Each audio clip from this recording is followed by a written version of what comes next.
Dr. Maddie Roth here today with Roth Consulting Group. Today we're going to talk about standard operating procedures. And this is very important for your practice to have. Sometimes this can be a good little change of pace if you're getting sick of going out and marketing. Have an SOP week. And what do we want to include in an SOP week? This is a little bit dark, but pretend like you're dead. What wouldn't get done in your business if you were dead? So that's an exercise I use every day in my business. Not that I'm planning on dying anytime soon, but you never know. And what's going to come of the practice if you do die? Or if you want to open a second location and need to be freed up to do that. Or if you have a baby. Or you just need it to run on its own. That's the first thing I ask myself. What would happen if I were dead? So one of the first things I thought about is laundry. I'm taking my laundry home every night and doing it. And some days if I don't go into the clinic, I still have to haul it back. So we got a laundry service, hired that out, and it's the best couple $100 I spend each month. Think about laundry. There's one thing. And then think about therapists. What do you need on that first day when you have a new therapist come in? Come up with a list of what you need. You need their driver's license. You need them to fill out I-9 forms. What forms do they need to fill out? What are the learning objectives for your new therapist? Assuming they're completely new to pelvic health, do you want to show them how to cup a C-section scar? Actually lay out those things.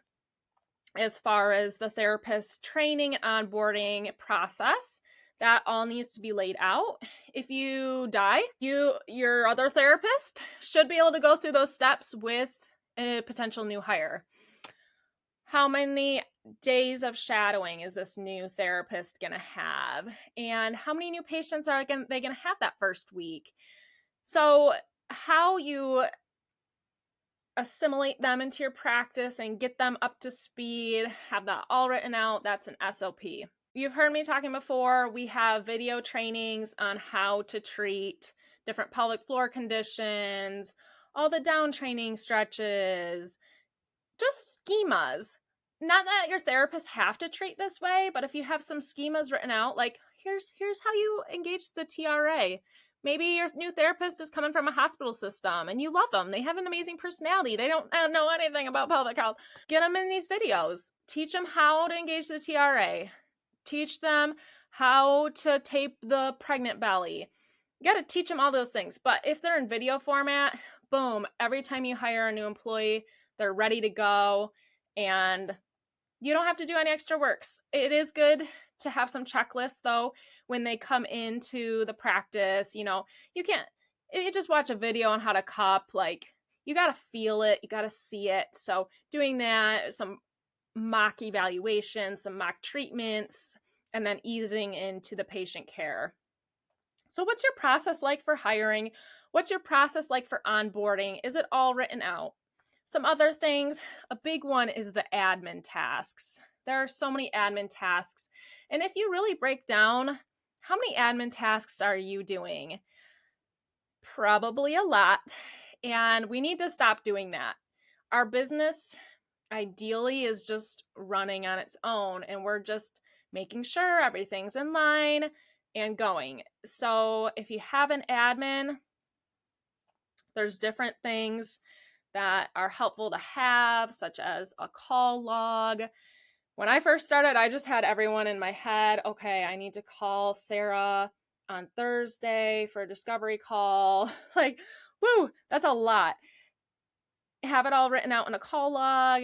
In our coaching program, we have sample call logs. We use the CRM Go High Level right now, which has been kind of cool. We converted our call log onto there, and you can kind of just drag your contacts to where they are in the lifespan of being a patient, like call them twice, or they booked an eval, or they booked an eval and then didn't show up. So it's all laid out and tracked in Go High Level. And then do your admins know what to do during the day? Do they know what to do once all the phone calls are done? Do they know how to handle a cancellation? Do they know how to handle a no-show? Having that even written out. 15 minutes in, you should be calling the patient. If they don't show, you wait till the next day, call them again. If they're still not there, charge their card. So however you want to do that process for cancels and no-shows, that's a process that should be laid out. What about if the admin finishes phone calls for the day? What are they supposed to do? What marketing tasks do you have? We have our admins, we have checklists for our admins.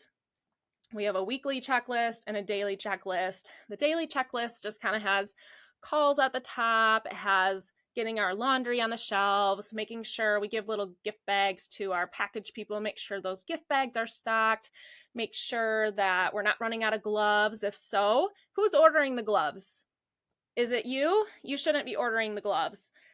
If you haven't already, setting up a business Amazon account is amazing, just so your admins don't have access to your personal account and see what you're buying at home, or mess with your credit cards or something.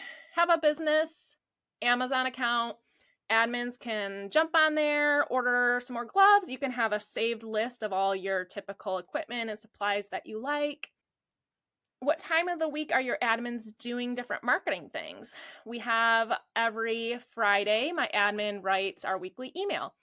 And how should that email be written? What are different topics? We rotate each week. 1 week it's a newsletter, it's a monthly newsletter. 1 week it's a patient spotlight. 1 week it's a pelvic floor topic. How do admins know that? Go on ChatGPT, type in whatever topic you want. You may want to have you or your pelvic health specialist approve it first, because sometimes ChatGPT can be wrong. And then admin sends that out. Another one, our fourth email of the week, is what's new at the clinic. So just having those different topic ideas for your admin to write an email for you. You shouldn't be doing that task. What about editing your website? We have our admins do that 1 day a week on Wix, which is an annoying platform. But just to keep the website fresh and keep us top on Google, who's sending out the Google review reminders, or are those just automated? So all of those things, what's happening during the day? Is everything happening? And recently I wrote out a list of like, what do I do each week? Okay, I run payroll. I'm still do that. If I ever hire an office manager, I plan to offload that to her. I'm like, what else do I do during the week? I still do a lot of our social media stuff. I haven't offloaded that. So a couple things I'm still doing, but I have it written out in like what the manager's tasks are in case I ever croak. It's all written out, and the manager can take over those tasks, or they could be delegated. The reels I do, I just really enjoy doing the reels, and I know it works. I can crank out the reels for the week in just a couple minutes, and in about an hour, crank out the reels for the week and have them edited. So I don't bother my therapist with that, but that is something I could offload, or could be offloaded off that kind of more manager type list. What else do our admins do? Have a process written out for how to edit your Facebook ads, how to run your Facebook ad if you're doing Facebook ad, how to change your Google business profile, which you would ideally be editing once a week or getting a Google review once a week. How do you make sure these tasks are being done? We actually have a checklist, and if you're in our program, you have access to these checklists, and it's just stuff that admins need to be doing, and that just kind of keeps them accountable. We know that phone calls are our clinic's number one priority, so sometimes maybe Wix website doesn't get edited 1 week. Sometimes it's like a call center in our place, but at least having it written out. So if you have any other standard operating procedures that I didn't mention, we talked about PT/OT onboarding. We talked about admin tasks. What about running monthly numbers? That technically is something you could have your admin do if your admin is looking for tasks. If you have enough admin hours, they can count how many visits there are per month for you, how many evaluations, kind of checking out your therapist numbers. And so your therapists kind of know where they're at with those. So there's some ideas for you. I'm sure there's so many other SOPs that could be created. You could knock yourself out creating SOPs for your business. It's nice whenever you can create video SOPs. You can do a screen share of your computer. I had my admin one week create my admin SOPs. So you don't have to do all of the work yourself. I created the PT, OT SOPs, but my admin created our admin SOPs. She did a screen share, how to enter a new patient into Jane. So more trainings for the admins, because we have 3 admins right now. And it's a little redundant to just keep training them. But if you have these video trainings already made, it saves everyone time. The new employee can rewatch certain parts and kind of see it at home before they actually start to do it in practice. So that's a task you can have offloaded to your admin. A good project for a rainy day, a rainy week, have them create admin SOPs, particularly in video form, is awesome, as well as the checklists. How do you navigate ChatGPT? How do you edit the website? How do you use Canva? How do you make a PDF on Canva for a flyer for a workshop? All those things should be in the admin SOPs so that you can hire whenever and you don't have to be there to train them completely. Hope you like this topic. Let me know what other SOPs I'm missing, because I would love to hear, because we're in the process of creating more and more SOPs and I'm sure we're missing some. I'm not that organized. Sometimes I get a little wild, so I'm sure there's more that I'm missing, but every day I kind of think of more and more and it comes together. And if you're gonna ever have a second location, having all of this laid out just makes it smooth as butter.